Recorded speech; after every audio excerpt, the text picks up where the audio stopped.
2007 പുറത്തിറങ്ങിയ മലയാള സിനിമയായിരുന്നു mission 90 days.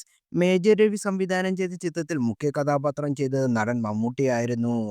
1991 May 21 നടന്ന രാജീവ് ഗാന്ധി വധത്തെ തുടർന്ന് നടന്ന അന്വേഷണത്തിലെ യഥാർത്ഥ സംഭവങ്ങളുടെ കഥയാണ് സിനിമ പറഞ്ഞത്. ഇപ്പോഴത്തെ ഷൂട്ടിംഗ് സെറ്റിലുണ്ട് അനുഭവം പങ്കുവയ്ക്കുകയാണ് സിനിമയുടെ നിർമ്മാതാവായ ശശി അയ്യഞ്ചിറ.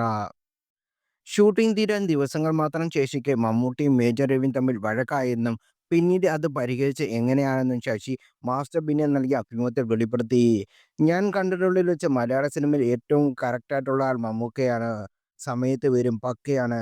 എവിടെയെങ്കിലും പോകണമെങ്കിൽ നമ്മളോട് പറയും പുള്ളി. ലൊക്കേഷനിൽ കൃത്യസമയത്ത് വരും. പിന്നെ ദേഷ്യപ്പെട്ട് സംസാരിച്ചാൽ നമ്മളും അതുപോലെ ദേഷ്യപ്പെട്ട പുള്ളിക്ക് ഒരു കുഴപ്പമില്ല. പുള്ളി ദേഷ്യപ്പെടുമ്പോൾ അതേ രീതിയിൽ ഞാനും സംസാരിക്കും. അതും തമാശ രീതിയിൽ. അത്തരം അനുഭവങ്ങളുണ്ട്. മിഷൻ 90 ഡേയ്സ് സിനിമയുടെ സമയത്ത് അത്തരം ഒരു അനുഭവം ഉണ്ടായി. മേജർ രവിയായിരുന്നു സംവിധാനം. അതിന്റെ ഷൂട്ടിങ്ങിന് മേജർ രവിയുമായി മമ്മൂക്കയ്ക്ക് സംസാരമുണ്ടായി.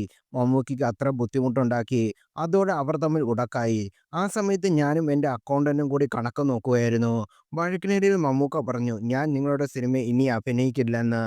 ഒരുപാട് ആളുകൾ തിങ്ങിക്കൂടി നിൽക്കുന്നുണ്ട്. ഇവർ തമ്മിൽ എന്താണ് സംസാരിക്കുന്നത് എന്നൊക്കെ അറിയാൻ വേണ്ടി കൂടിയാണ് നിൽപ്പ്. എല്ലാവരും മുന്നിൽ വെച്ചാണ് സംസാരം. മമ്മൂക്ക അഭിനയിക്കുന്നില്ലെന്ന് പറഞ്ഞതോടെ താൻ എന്നാൽ സംവിധാനം ചെയ്യില്ലെന്ന് മേജർ രവി. വഴക്ക് ശക്തമായപ്പോൾ കൺട്രോൾ എന്നെ വന്ന് വിളിച്ചു. ഞാൻ അവിടെ ചെന്ന് മമ്മൂക്കയോട് കാര്യം തിരക്കി. ഞാൻ ഇനി ഈ സിനിമയിൽ അഭിനയിക്കുന്നില്ല എന്നായിരുന്നു അദ്ദേഹത്തിന്റെ മറുപടി. സാരമില്ല മമ്മൂക്ക, അഭിനയിക്കണ്ടെന്ന് ഞാൻ പറഞ്ഞു. താൻ സംവിധാനം ചെയ്യുന്നില്ലെന്ന് മേജർ രവിയും പറഞ്ഞു. സാരമില്ല, നിങ്ങൾ സംവിധാനം ചെയ്യണ്ടെന്ന് മേജർ രവിയോട് ഞാൻ പറഞ്ഞു. പിന്നെ നീ എന്ത് ചെയ്യാനാണ് അവർ? അത് കുഴപ്പമില്ല, ഞാനല്ലേ നിർമ്മാതാവ്. ഞാൻ നോക്കിക്കൊള്ളാമെന്ന് ഇരുവരോടും പറഞ്ഞു. പടം തീരാൻ 7 ദിവസം ബാക്കി നിൽക്കെയായിരുന്നു ഈ സംഭവം. ലോകത്തുള്ള എല്ലാ സ്ഥലവും ഷൂട്ട് ചെയ്ത ശേഷമാണ് ഞങ്ങൾ കേരളത്തിൽ വന്നത്. എന്ത് ചെയ്യും ഇനിയുള്ള എൻ്റെ ഗ്രൂപ്പ് എന്നോട് ചോദിച്ചു. വളരെ സീരിയസ് വഴക്കായിരുന്നു. പിന്നെ ഞാൻ മമ്മൂക്കയുടെ മേജർ രവിയും കൂട്ടി കാരവാനിലേക്ക് പോയി. 5 മിനിറ്റ് കൊണ്ട് പ്രശ്നം പരിഹരിച്ച് ഞങ്ങൾ 3 പേരും പുറത്തേക്ക് വന്ന് ബാക്കി ഷൂട്ട് ചെയ്യാമെന്ന് പറഞ്ഞു. സ്നേഹത്തോടുള്ള ഒരു പ്രയോഗമായിരുന്നു. സംസാരിച്ച് 1 മിനിറ്റ് കഴിഞ്ഞപ്പോൾ മമ്മൂക്കയുടെ കാൽക്കൽ മേജർ രവി ഇരിക്കുകയായിരുന്നു. മമ്മൂക്ക പ്ലീസ് എന്ന് പറഞ്ഞിരുന്നു.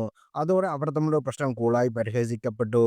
ഇരുവരെയും കൂളാക്കാൻ 5 മിനിറ്റ് മാത്രമേ ഉള്ളൂ. മലയാളത്തിന്റെ പെർഫെക്റ്റ് താരമാണ് മമ്മൂക്ക. എല്ലാം കൃത്യമായി പറയും. കുറച്ച് മുൻദേഷ്യമുള്ളെന്നേ ഉണ്ടെന്ന് ശശി അയ്യഞ്ചിറ പറഞ്ഞു.